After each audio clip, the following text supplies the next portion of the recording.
Assalamualaikum warahmatullahi wabarakatuh. Bagaimana kabarnya soleh-soleha? Semoga dalam keadaan sehat dan tetap semangat. Oke, seperti biasa kembali lagi kita belajar tematik. Kita akan membahas tentang peristiwa kebangsaan masa penjajahan. Tema 5G, subtema 1, pembelajaran 3. Sebelum lanjut pembelajaran, baiknya jangan lupa berdoa terlebih dahulu ya, agar Allah memudahkan setiap pembelajaran yang kita pelajari. Setelah berdoa, kita akan melihat tujuan pembelajaran kita pada pagi hari ini, yaitu memberikan pendapat tentang isi teks narasi.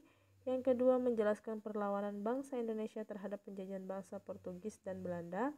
Tiga, menjelaskan faktor terjadinya keragaman budaya di Indonesia. Nah, ayo kita membaca ya, memberikan pendapat tentang isi teks narasi sejarah. Ada banyak peraturan yang dibuat VOC agar dapat memonopoli perdagangan rempah-rempah di Indonesia.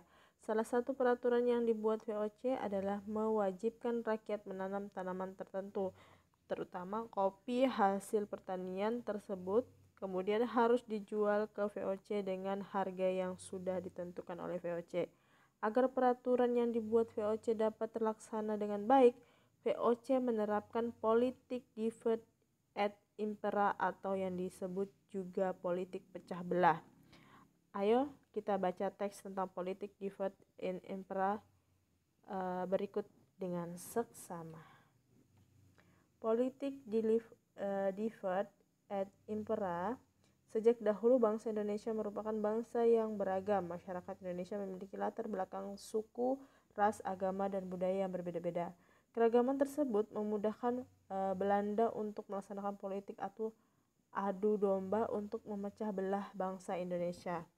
Belanda melalui VOC menerapkan politik pecah belah atau politik divide et impera. Salah satu cara yang sering dilakukan adalah dengan mencampuri urusan internal kerajaan. Selain itu, dengan menawarkan bantuan kepada kerajaan-kerajaan yang sedang berperang, VOC akan menawarkan bantuan kepada salah satunya. Jika kerjasama tersebut berhasil, VOC akan meminta balas budi melalui perjanjian-perjanjian yang menguntungkan VOC. Politik pecah belah tersebut sangat berhasil, akibatnya salah satu persatu wilayah yang menghasilkan rempah-rempah dapat dikuasai VOC. Nah, kalian bisa tuliskan informasi penting dalam bacaan dengan menggunakan prinsip apa, di mana, siapa, mengapa, dan bagaimana, atau biasa disingkat dengan adik Simba ya. Nah, contohnya itu kalian bisa tulis ini seperti membuat peta pikiran ya. Kalian membuat peta pikiran itu menuliskan judulnya di tengahnya agar memudahkan. Ini seperti yang sudah kita pelajari yang lalu ya. Apa yang dimaksud dengan divide et impera? Bagaimana penerapan divide et impera pada masa penjajahan Belanda? Mengapa Belanda mempraktikkan divide et impera? Nah, ini sudah pernah kita pelajari bagaimana cara membuat ringkasan atau peta pikiran. Nah, ini pun juga mencari informasi penting di teks narasi itu bisa juga menggunakan cara seperti ini, menggunakan kata tanya adik Simba. Oke, seperti itu ya. Lanjut ke pembahasan selanjutnya, itu menjelaskan perlawanan bangsa Indonesia terhadap penjajahan bangsa Portugis dan Belanda. Perlawanan apa saja yang dilakukan bangsa Indonesia terhadap penjajahan bangsa Portugis ya? Kita akan bahas. Oke. Kedatangan bangsa Portugis dan Belanda ke Indonesia dalam monopoli sumber daya alam dan sumber daya manusia Indonesia memicu perlawanan-perlawanan dari kerajaan-kerajaan Nusantara. Adapun bentuk atau perlawanan-perlawanan terhadap penjajahan Portugis dan Belanda di Indonesia. Yang pertama yaitu 1. Perlawanan Kesultanan Ternate. Ini terhadap bangsa Portugis ya. Perlawanan Indonesia terhadap bangsa Portugis. Yang perlawanan pertama yaitu perlawanan Kesultanan Ternate. Nah, ini perlawanan Kesultanan Ternate, awal perjuangan rakyat Ternate menentang Portugis dimulai di bawah pimpinan Sultan Hairun. tahun 1534 sampai 1570. Wah, kita belum lahir ini ya. Sultan Ba'abullah, anak Sultan Hairun, bersama rakyat Ternate berhasil mengusir Portugis dari Maluku pada tahun 1575. Lumayan lama ya Indonesia dijajah oleh Portugis. Oke, yang kedua, perlawanan Kesultanan Demak.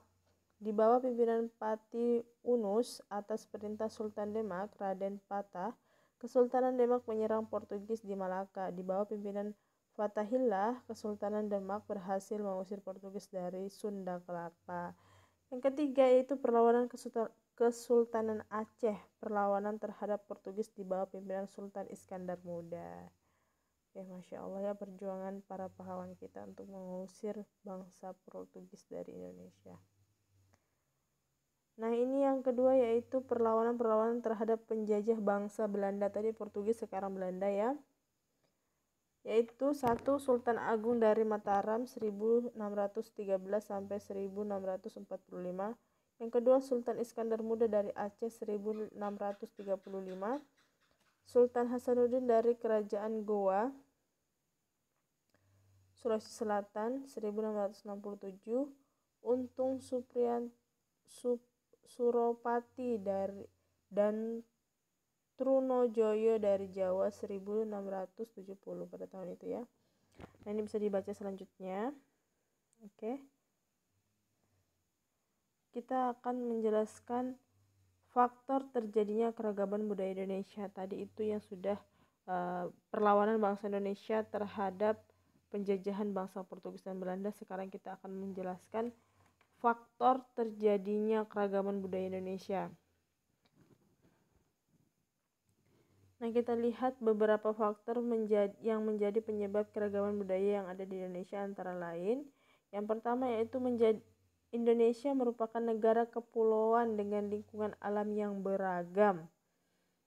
Beragamnya suku, bangsa, dan ras yang ada di Indonesia. Yang ketiga yaitu pengaruh kebudayaan luar. Nah, ini sudah banyak sekali ya. Oke, kita lihat yang nomor 2, beragam suku dan ras. Ini di lingkungan kita pun banyak ya. Suku bangsa yang ada di Indonesia dari Sabang sampai Merauke sangat beragam. Setiap suku memiliki bahasa dan adat istiadat yang berbeda satu sama lainnya. Coba kalian sebutkan suku-suku yang ada di pulau tempat tinggal kalian. Banyak sekali ya, ada suku Jawa, suku Bugis, suku Toraja, dan banyak lainnya. Apa yang kalian ketahui tentang ras? Ada yang tahu ras itu apa? Oke, Ustazah jelaskan sedikit ya. Ras adalah suatu kelompok manusia yang memiliki ciri-ciri fisik bawaan yang sama.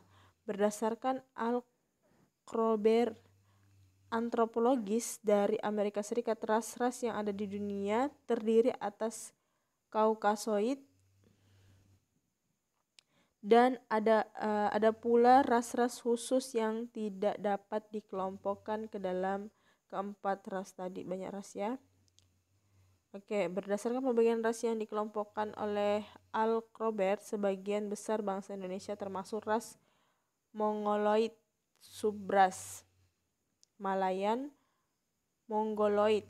Selain itu ada pula ras Negroid, subras Melanesian yang terdapat di Papua. Kita perhatikan ciri-ciri ras pada tabel berikut ini. Oke. Kita lihat di situ ada Kaukasoid. Rambutnya pirang sampai coklat kepirang. Coklat kepirang. Kelopak mata lurus, hidung mancung, kulit putih. Nah, kalian yang mana ini? Termasuk yang mana? Contohnya itu Nordik di Eropa Utara. Nah, kalau kita di mana ya? Masuk di mana ini kita? Kita termasuk di ASEAN ya. Berarti kita masuk di Mongoloid. Mongoloid. Oke, ini adalah beragam suku dan ras yang ada di sekitar kita dan di Indonesia ya. Oke, mungkin cukup itu materi pada pagi hari ini. Semoga ada sedikit pemahaman yang kita tak ketahui tentang pembelajaran hari ini. Sekarang untuk tugasnya yaitu ada 2 nomor. Yang pertama, tuliskan macam-macam perlawanan yang dilakukan rakyat Indonesia dalam mengusir bangsa Portugis dan Belanda masing-masing 2. Jelaskan faktor-faktor yang menyebabkan munculnya keragaman budaya di Indonesia. Oke? Ini adalah tugas untuk hari ini. Semoga Allah memberikan keberkahan untuk kita semua. Allahu Akbar, Allahu Akbar, Allahu Akbar. Semangat terus. Wassalamualaikum warahmatullahi wabarakatuh.